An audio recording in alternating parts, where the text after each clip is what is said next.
Yeah, hello. Today I want to show you how I'm installing this bathroom vent fan.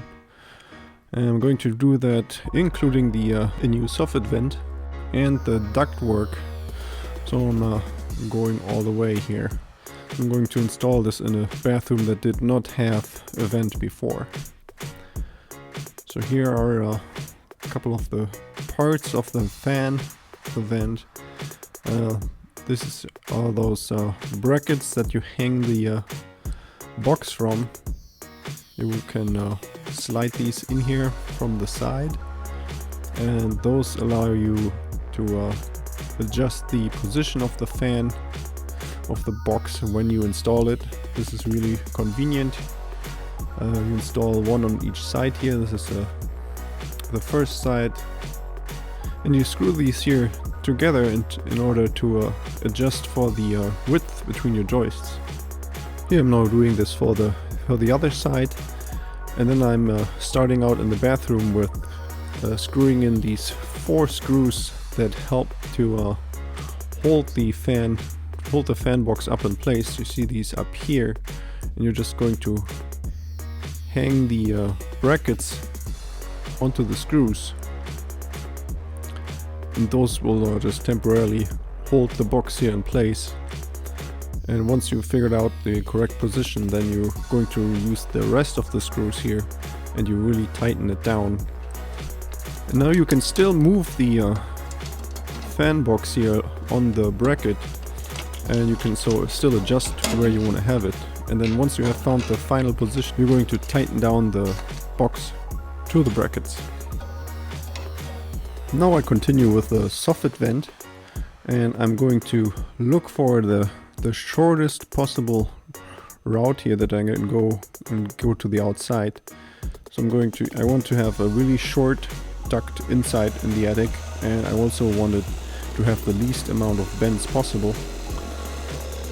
So then I'm going to cut this hole here, and I'm using here this insulated flexible duct. Make sure it's insulated, because otherwise you're going to run into problems with condensation in your attic later on. You really want to avoid that. So then here I'm going to use this metal foil tape. Don't use this regular duct tape, that won't last very long. You want to use this metal foil. And I'm also going to clamp it down here so that it really cannot get loose. And then you just stuff here the insulation back in. Now when it comes to routing the flexible insulated duct through your attic, there's a couple of things you want to consider. Of course, you want to keep it short and you want to keep the amount of bends down, but you also have to think about incline. So here, the first variant that I'm showing you here, it's just from the fan, it just goes continuously straight down to the soffit vent, and that's optimal because there can be no standing water here once you turn off the fan. So then the second solution would be here, when it goes from the fan a little bit up and then down to the soffit fan, which I think is still okay because there's still not going to be any low spots here in your duct. And then I have this third variant, and here you can see there's this indent here, there's this low spot, and the problem with this is when your moist air goes through here and you have some condensation here in your duct, then this water will puddle here and it will mold, and eventually there will be a leak in the foil and it will make your insulation wet. So this is the worst scenario. You don't want that. You really want to avoid this way. So now that I've routed here the vent, the duct in the attic to the fan, I'm going to cut this here to size, and I'm again here putting this hose clamp over the inner duct. So that's what I'm going to use to clamp it down to the box here. And I'm again using here this metal foil tape that will hold the duct in place. And after I have that on there, then I'm going to use the hose clamp to tighten it down securely, and then I'm going to move the rest of the lation here all close to the box so that there's no problems with condensation.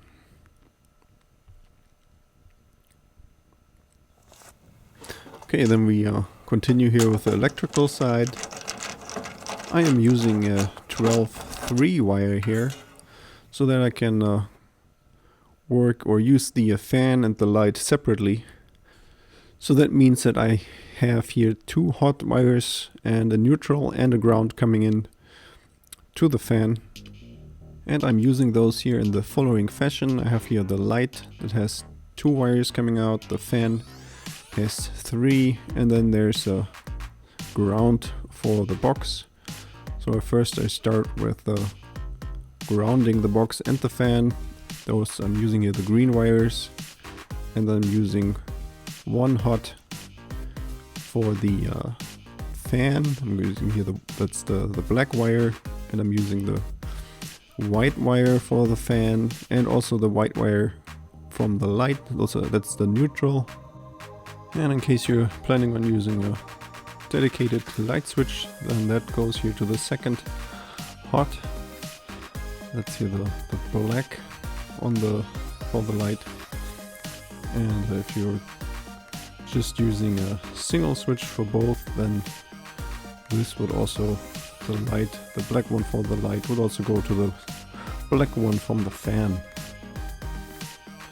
But here I'm not going to bore you with showing you how I'm putting all those wires together. Instead I'm just skipping this, and here just don't forget to use the stress relief here when you are done with the installation. So now I'm skipping here quite a bit to after I put up the drywall, and I'm sealing off here this gap between the fan box and the drywall so that no moisture can here go from the bathroom into the attic, and you also don't suck the air from the attic out. So then the last finishing touches here, I'm putting the light bulb back in, or light bulb in, that came with the fan, and then as the last step you attach here this cover to make it look pretty. You can attach that with these 2 metal springs here. You just bend these together and they go into these slots that are there in the fan, and they will pull up this cover, make sure that it's snug to the ceiling at all times.